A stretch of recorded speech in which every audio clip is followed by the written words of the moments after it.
তাহলে আজকের সভায় আমরা 64 নম্বর প্রকল্প নিয়ে আলোচনা করব, কি তাই তো?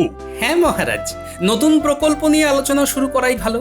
সেই ভালো, যত প্রকল্প নিয়ে কথা কম হবে তত আমারই মঙ্গল। তা মহারাজ, আমাদের চালু করা প্রকল্পগুলো দেখবেন না নাকি? নিশ্চয়ই দেখব, তবে আমার তোমাদের উপরে অগাধ বিশ্বাস আছে। বিজ্ঞানীর কি নিজের উপরে আস্থা নেই? সেই মহারাজকে খামোখা ব্যস্ত করে তুলছে। একটা মন্ত্রী মশাই, আপনার দাঁড়ে দাঁড়ে পাতকুয়া নির্মাণ প্রকল্পের কি খবর? না মানে আমার ঘরে তো এখনো হলো না, তাই বলছি। ছি ছি ছি ছি গোপাল, গ্রামের সব প্রজাদের ঘরে পাতকুয়া বসার আগে নিজে সভাসদ হয়ে পাতকুয়া নির্মাণের আশা করছো? ছি! এইটা কিন্তু মন্ত্রী ঠিকই বলেছে গোপাল। আগে সব প্রজাদের ঘরে পাতকুয়া নির্মাণ হবে, তারপরে সভাসদদের ঘরে। আসলে মহারাজ, প্রায় 2 মাস হতে চললো তো এই গ্রামের কারুর ঘরেই এখনো পর্যন্ত পাতকুয়া নির্মাণ হয়নি। আগে মহারাজ, আমি ইতিমধ্যেই পাতকুয়া নির্মাণের কাজ উত্তরের গ্রামে শুরু করে দিয়েছি। উত্তরের কাজ শেষ হলেই পরপর দক্ষিণ, পূর্ব, পশ্চিমে কাজ হবে। মন্ত্রী মশাই একদম মানচিত্র অনুযায়ী কাজ করছে। নিজের চরকায় তেল দাও গোপাল, আমার কাজ আমি ঠিক করে নেব। সে আর বলতে। আজকে হাওয়াটা আর তেমন দিচ্ছে না, কি বলো? প্রকৃতির হাওয়ার রূপ কি আমাদের হাতে ধরা থাকে বলুন মহারাজ? যা বলেছ, তবে আমার রাজ্যের হাওয়া একদম বিষম গতিতে বইছে। তার মানে সভাসদেরা খুব ভালো কাজ করেছে, তাই তো? একদম, কোনো সন্দেহই নেই। মহারাজ, মহারাজ, একবার শিগগিরই দুয়ারের সামনে চলুন। উত্তরের কিছু গ্রামবাসী এসে মহা হট্টগোল পাকাচ্ছে। সে কি, এখন আবার কিসের গন্ডগোল? দেখুন গিয়ে আবার কি হলো। উত্তরের দিকটা তো মন্ত্রী সামলাচ্ছিল। যাই গিয়ে দেখি। কি ব্যাপার, তোমরা এমন হট্টগোল পাকাচ্ছ কেন? মন্ত্রীমশাই প্রায় 2 মাস আগে আমাদের প্রত্যেকের বাড়িতে পাতকুয়া নির্মাণের প্রতিশ্রুতি দিয়েও এখনো কিছুই করেননি। আমরা আর এভাবে জল বয়ে বয়ে গৃহস্থলীর কাজকর্ম করতে পারছি না। কিন্তু আমার কাছে তো খবর আছে, ইতিমধ্যেই উত্তরের গ্রামে পাতকুয়ার কাজ শুরু হয়ে গেছে। ভুল খবর, ভুল খবর, ভুল খবর। কারোর বাড়িতেই এখনো পাতকুয়োর কাজ শুরু হয়নি। আপনার রাজ্যের মন্ত্রী একজন বাজে লোক, আমরা তার পদত্যাগ চাই। চাই চাই চাই চাই। তোমরা দয়া করে শান্ত হও। আমাকে আর 7-10 দিন সময় দাও, কথা দিচ্ছি কাজ শুরু হয়ে যাবে। মহারাজ, এবারে ভেতরে চলুন। যাচ্ছি, তবে এক্ষুনি একবার গোপালকে খবর দাও তো।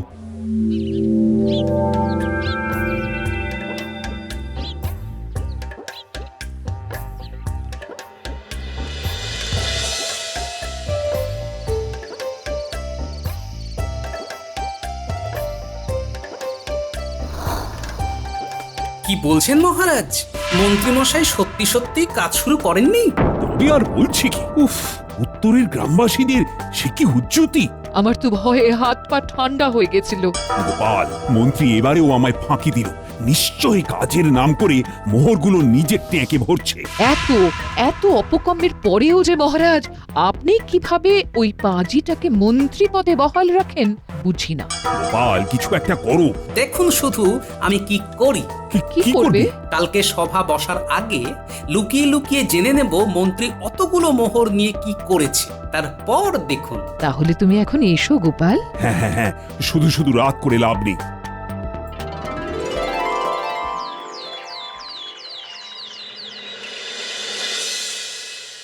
এই রে, খুব দেরি হয়ে গেছে, সবাই এসে গেছে দেখছি। এসো মন্ত্রী, এসো, তোমারই তো অপেক্ষা করছিলাম। আগে জানি মহারাজ, আমায় ছাড়া কি আর সভা জমে? সেই তো, আপনি না থাকলে কি করে আর আপনার কুকর্ম নিয়ে আলোচনা করব বলুন। আগে বসি, তারপর তোমার কথার জবাব দিচ্ছি গোপাল। না মন্ত্রী না, তুমি বসবে না। আগে কেন মহারাজ? কারণ আপনার পদত্যাগের দাবি উঠেছে তাই। মানে এসব কি বলছো তুমি? আপনি মহারাজের সাথে আবার এমন জোচ্চুরি কেন করলেন? জবাব দিন। তুমি উত্তরের লোকেদের প্রত্যেকের বাড়িতে পাতকুয়া নির্মাণ করানোর প্রতিশ্রুতি দিয়েও সেই কথা রাখোনি কেন? দাঁড়ে দাঁড়ে পাতকুয়া নির্মাণের প্রকল্পের জন্য মোহর নিয়ে কি করছেন? জবাব দিন, জবাব দিন। জবাব দিন। মহারাজ, আমি এসব কিচ্ছু করিনি। উত্তরে কাজ শুরু হয়ে গেছে। মিথ্যে কথা! কালকে উত্তরের গ্রামবাসীরা এসে হুজ্জুতি করে গেছে। একটা বাড়িতেও সেখানে পাতকুয়া বসেনি, এদিকে 2 মাস হয়ে গেল। দেখো, আমার মোহর আমাকে ফেরত দিয়ে দাও। আগে আগে ওই মোহরগুলো আমার কাছে আর নেই। মানে কোথায় খরচ হলো সেগুলো? আমি বলছি মহারাজ, মন্ত্রীমশাই আপনার থেকে সেই মোহরগুলো নিয়ে একটা দিঘি কিনেছেন, আর বিকেলে হয়তো নৌকা বিহার করবেন বলে। সর্বনাশ! মন্ত্রী মন্ত্রী তুমি শিগগিরই আমার চোখের সামনে থেকে দূর হও। 7 দিন আর সভায় আসবে না, ঠকবাজ একটা। কাজটা ভালো হলো না গোপাল।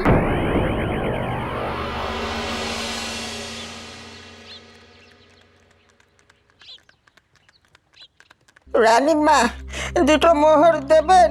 একটু পেট ভরে খাবো। এই গাড়ি থামাও, গাড়ি থামাও।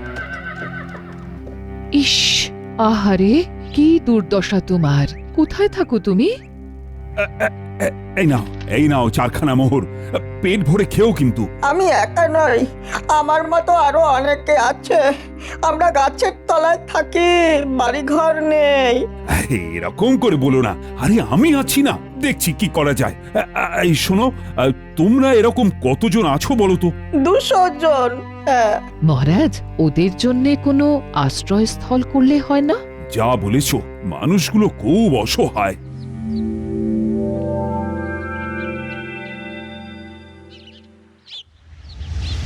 ও গোপাল দাদা, একবার বাইরে এসো।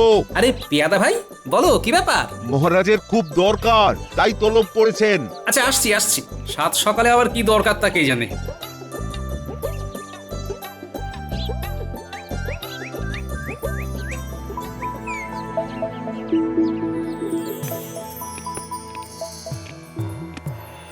মহারাজ, আসবো? আহারে গোপাল, এসো এসো। আগে মহারাজ, আমায় 7 সকালেই ডেকে পাঠালেন যে? গতকাল পথে এক ভিক্ষুককে দেখলাম, বুঝলে? তার যে কি দৈন্য দশা, তার কি বলবো।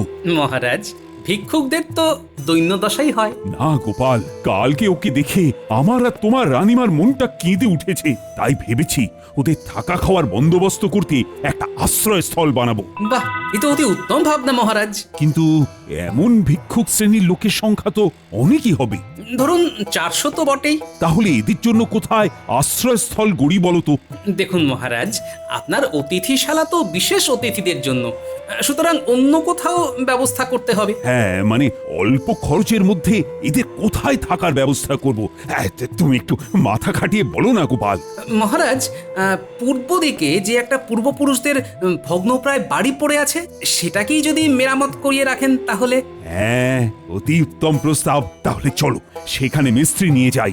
হ্যাঁ মহারাজ, কাল সভা শেষ হলে চলুন। বেশ বেশ বেশ, তুমি তাহলে একটু মিস্ত্রির সাথে কথা বলে রেখো। অবশ্যই মহারাজ।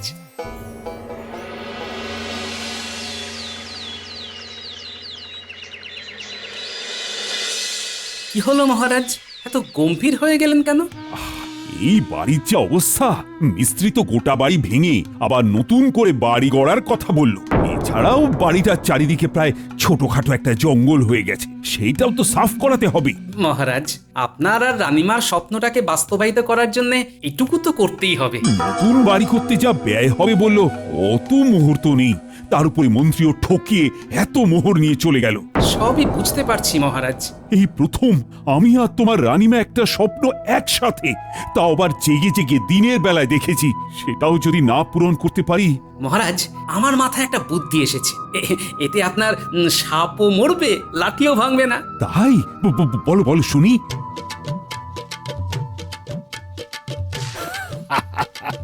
তুমি পারো বটে। কাল তাহলে আপনি নাটকটা করে ফেলবেন, ব্যাস কেল্লা ফতে। সুপ্রভাত। ভালোই হয়েছে তোমরা সবাই যথা সময়ে এসে গেছো। আজ তোমাদেরকে একটা সিদ্ধান্তের কথা জানাতে চাই। মহারাজ, আমি আসবো? পেয়াদা বলল আপনি নাকি আমায় ডেকে পাঠিয়েছেন। মন্ত্রী? হ্যাঁ মন্ত্রী, এসো এসো এসো। বেশি ভনিতা না করেই বলি, তোমায় সেদিন বার করে দিয়ে আমি মোটেই ঠিক করিনি। আমার যে তোমায় দরকার মন্ত্রী। ছি ছি ছি ছি ছি মহারাজ, এভাবে বলবেন না। আমি সব সময় আপনার সাথে রয়েছি। বেশ, সবাই শোনো। আমি আর তোমাদের রানীমা এই রাজ্যের সকল ভিক্ষুকদের জন্য একটা আশ্রয়স্থল গড়ে তোলার সিদ্ধান্ত নিয়েছি। সাধু। মহারাজ, আশ্রয়স্থলটা রাজ্যের কোথায় হবে? আমি ভেবেছি আমার পূর্ব দিকে যে ভগ্নপ্রায় বাড়িটা পড়ে আছে ওই বাড়িটা ভেঙেই সেখানে গড়ে তুলবো নতুন এক আলয়। খুব ভালো, খুব ভালো। তা মহারাজ, কোনো সাহায্য লাগলে বলবেন। সেই জন্যই তো তোমায় সভায় ফিরিয়ে আনলাম মন্ত্রী। আচ্ছা, বাড়িটা যেহেতু ভগ্নপ্রায় তাই সেটা খুবই সাবধানে ভাঙতে হবে। এছাড়া দেওয়ালও নরম আর সাপখোপও থাকতে পারে। আর পুরনো বাড়ি তো, তাই গুপ্তধনও থাকতে পারে। একদম, আমি তো সেই জন্যই চাই।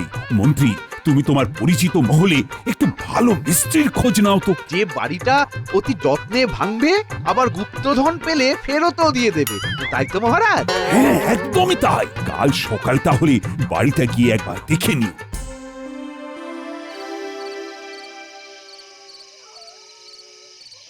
আসবো মহারাজ। এসো এসো, বলছি তোমার কথা মতো মন্ত্রীর সাথে বিগলিত হয়ে কথা বলে মিস্ত্রি খোঁজার ভারও তো দিলাম। এবারে কি করব? মন্ত্রী যখন টোপটা গিলেইছে, তাহলে এবারে আমরা বেশ কিছু সোনা আর মোহর নিয়ে আপনার পুরনো বাড়িতে যাব। সে কি, কেন? মহারাজ, আমরা ইচ্ছে করে ওই বাড়িতে গিয়ে কয়েকটা মোহর আর সোনা রেখে আসলে মন্ত্রী যে করেই হোক এসবের লোভে বাড়িটা আপনার ভেঙে দেবেই। হয়তো বিনা পারিশ্রমিকে, বলা যায় না। দেখলাম নিজেই হয়তো হাতুড়ি ছেনি নিয়ে নেমে গেল। আপনি শুধু মজা দেখুন।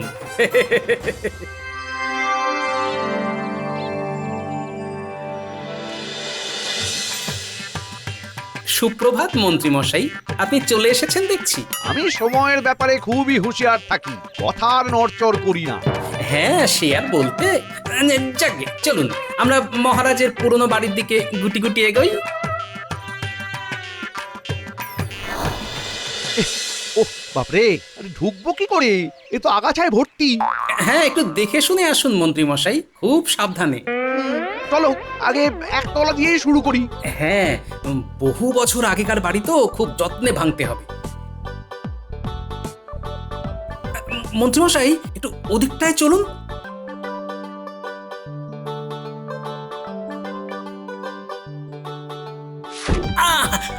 মাগো মন্ত্রী মশাই, পড়ে গেছি, তুলুন।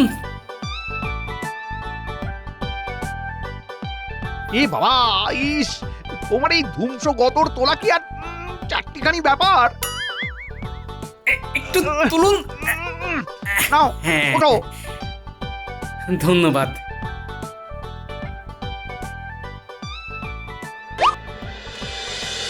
মা, গোপাল যেখানে পড়লো তার পাশে তো দেখছি ইটের ফাঁকে মোহর রাখা। বাকিসও দেখেনি, যাই তুলেনি। আসুন মন্ত্রী মশাই, উপরে। ওরে বাবা, পায়ে কি ব্যথা! গোপালকে আর নেব না বাবা, যদিও মোহরের খোঁজ পেয়ে যায় আমি একাই দেখি।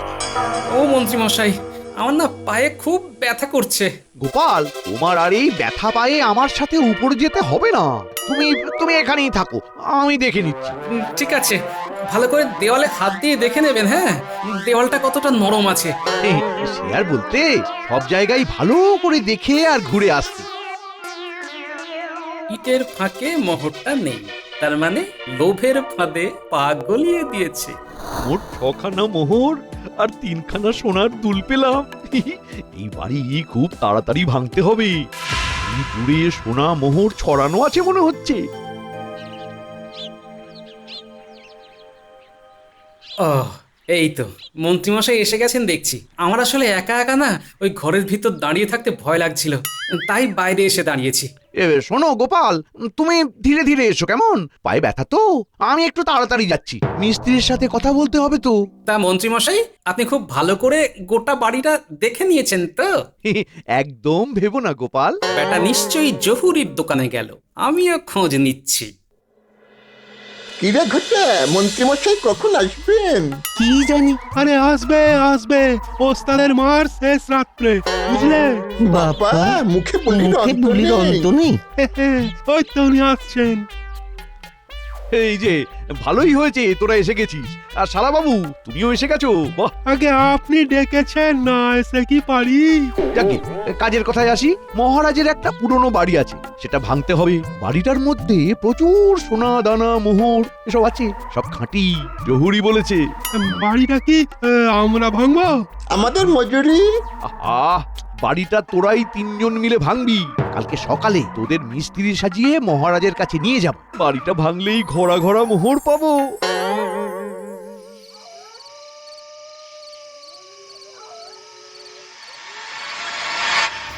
কাল জমবে মজা।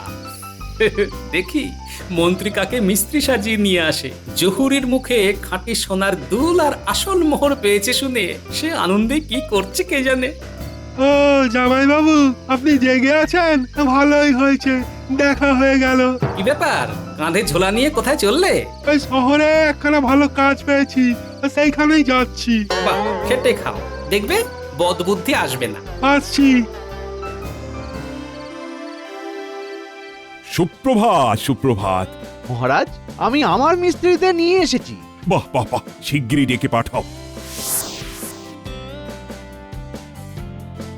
আরে এ কি সর্বনাশ! একজন মিস্ত্রিতে দেখছি আমার শালা। মন্ত্রী সবই করিয়েছে, কিন্তু শ্যালকের ছেঁড়া চটিটা আর বদলায়নি। বাকিরা বটা ঘটাই হবে তাহলে। মহারাজ, এই 3 জন আপনার বাড়ি ভাঙবে, আজ থেকেই কাজ শুরু হবে। সে না হয় বুঝলাম, কিন্তু এরা বাড়ি ভাঙতে কত কি পারিশ্রমিক নেবে তা তো বললে না। মহারাজ, বিনা পারিশ্রমিকে ভাঙবে, আপনার কাজ আমার তত্ত্বাবধানে করবে। সে কি এদের কম সৌভাগ্য নাকি? বেশ, এতে আমি আর কি বলবো। সত্যি মন্ত্রী মশাই, আপনার জবাব নেই। এত তৎপর হতে আমি কাউকে দেখিনি। এবারে দেখো তাহলে। এই চল, তোদেরকে কাজটা বুঝিয়ে দিয়ে আসি। মন্ত্রী, তুমি কাজ শুরু করো, আমরা প্রতিদিন গিয়ে দেখে আসবো, কেমন? যাও যাও, এতদিন ধরে লোককে ঠকাতে এবারে নিজে ঠকে দেখো কেমন মজা লাগে। নে নে নে, গায়ে জোর লাগা। মন্ত্রীমশাই, মোহর পেলাম। হ্যাঁ, দে দে দে, আমায় দে, আমায় দে, ট্যাঁকে রেখে দিই। বাহ বাহ, অনেকখানি তো কাজ এগিয়েছে। চালিয়ে যাও ভাইরা। মন্ত্রী মশাই, আমি 3খানা মোহর পেলাম। মন্ত্রী মশাই, আমি 6খানা মোহর পেলাম। এই তোরা আমার কাছে দে। বলছি কি মন্ত্রী মশাই, আমাদের কিছু দেবেন না? কাজের শেষে সব পাবি, এখন মন দিয়ে ভেঙে যা। বাবা, বাড়ি তো প্রায় ভাঙাই হয়ে এসেছে।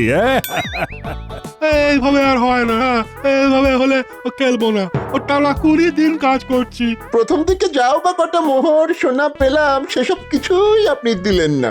বিনা পারিশ্রমিকে গোটা বাড়ি ভেঙে ফেললাম, আর পারছি না। সবুরে মেওয়া ফলে, এবার মাটি খোঁড়, দেখবি ঘোড়া ঘোড়া সব মণিমাণিক্য পাবি। কি? এবারে মাটি খুঁড়বো।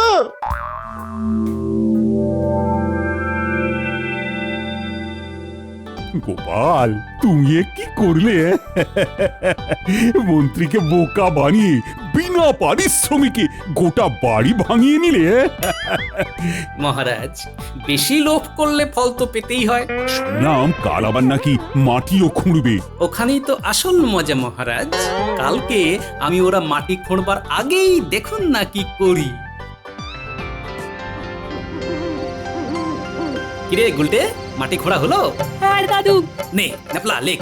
মহারাজকে ঠকিয়ে যেমন তুমি বিনা পরিশ্রমে অনেক মোহর পেলে, তেমন মহারাজও বিনা পারিশ্রমিকেই তোমায় দিয়ে গোটা বাড়িটা ভাঙিয়ে নিল। হ্যাঁ দাদু, হয়ে গেছে। শক্ত হয়ে মাটি করা মন্ত্রী মশাই, মন্ত্রী মশাই, এ তো একটা কলসি। কি বলেছিলাম না আছে? দাঁড়াও দাঁড়াও, আমি দেখছি, দাঁড়াও। এর ভিতরে তো ভর্তি বালি। ভেতরে তো ছোট কৌটো আছে দেখছি। এই এই এই সবাই সর সর সর, আমায় খুলতে দে, দেখি কি আছে। ওমা, কি? দেখি কি লেখা আছে। মহারাজকে ঠকিয়ে যেমন তুমি বিনা পরিশ্রমে অনেক মোহর পেলে, তেমন মহারাজও ওই বিনা পারিশ্রমিকেই তোমায় দিয়ে গোটা বাড়িটা ভাঙিয়ে নিল। সে কি? তার মানে সব পরিশ্রম চলে গেল। সবাই সাবল কোদাল হাতে নাও, ওই মন্ত্রীর উপরেই হামলা করব। ও মাগো, গিন্নি, বাঁচাও গো, বাঁচাও! এই এখন কি আর ছুটতে পারি আমি? ওরে বাবা!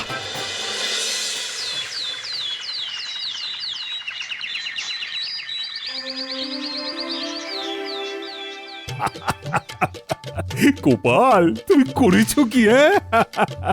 কলসির ভেতরে আবার কৌটো, আবার তার ভেতরে চিরকুট। বুঝুক খেলা। মহারাজ, মহারাজ, আমাদেরকে বাঁচান।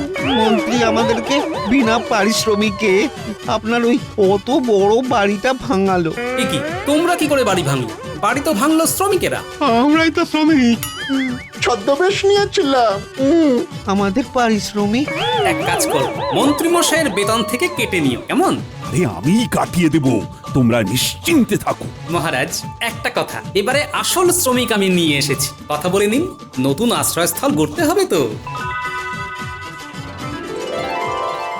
আমার রাজ্যে তোমাদের আর এবার থেকে বাসস্থান বা খাদ্যের জন্য চিন্তা করতে হবে না।